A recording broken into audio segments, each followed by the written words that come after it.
Salam əziz dostlar, biz məntiq dərslərinə davam edirik. Səhifə 28-də Məntiq elmi kitabından sözlərə aid bölgülərdən danışacağıq. Bugün biz sözlərdən niyə danışırıq ümumiyyətlə? Bu barədə danışmışdıq. Çünki sözlər mənanı ifadə elədiyi üçün, insanların zihində olan mənalarda məna mübadiləsi vasitəsi olduğu üçün biz sözlərdən danışırıq. Əslində məntiqin sözlərlə heç bir əlaqəsi yoxdur, sırf təfəkkürlə bağlıdır.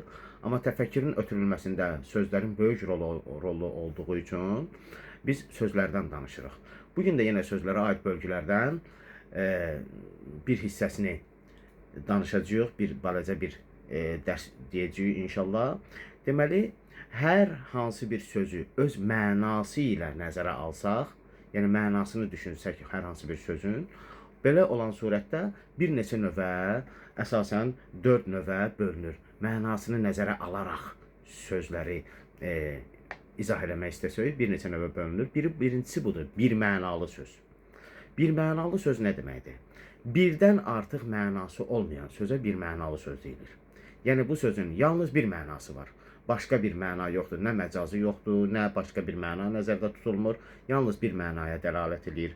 Məsələn, Allah bir mənaya dəlalət edir. Məkkə, kalsium, kalyum və s. və ilə axır. Sağ olun.